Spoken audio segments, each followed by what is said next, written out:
Magandang gabi po, magandang araw, magandang tanghali at maganda kayong lahat sa araw na ito. Today po meron tayong isang tatalakaying isang mahalagang bagay. Ito po ang tungkol sa acute flaccid myelitis o AFM. Ito po ay isang bihira ngunit seryosong kondisyon na nakakaapekto sa sistema ng katawan or higit sa lahat sa nervous system, partikular na sa spinal cord. Madalas itong itulad sa polio dahil nagdudulot ito ng biglang manghihina ng mga kalamnan at reflexes ng katawan. Ano ang ibig sabihin ng sakit na ito? Acute, ibig sabihin ay mabilis o biglaan ang pagdating ng mga sintomas. Flaccid, tumutukoy sa pagiging malambot o flappy ng mga kalamnan dahil sa kawalan ng muscle tone. Myelitis, pamamaga ng spinal cord, partikular na sa may gray matter na siya nagkokontrol sa paggalaw.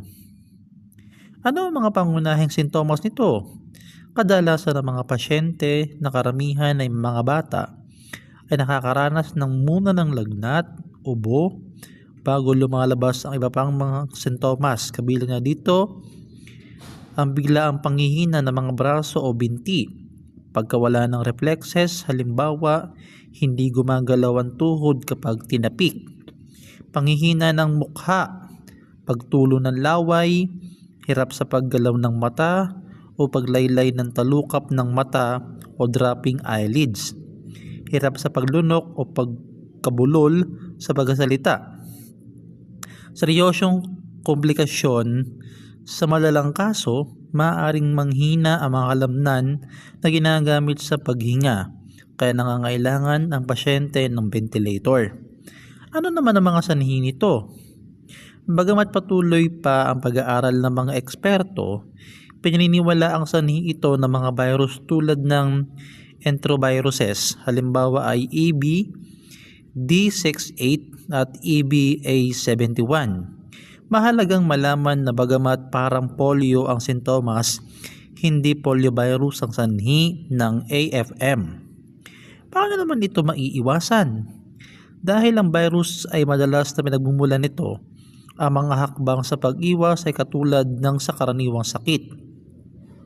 Madalas na paghuhugas ng kamay gamit ang sabon at tubig, pananatiling updated sa mga bakuna upang maiwasan ng ibang sakit na maaaring mapanghina ang immune system, pag-iwas sa malapit na pakipag-ugnayan sa mga taong may sakit, paglilinis at pag-disinfect ng mga gamit na laging hinahawakan.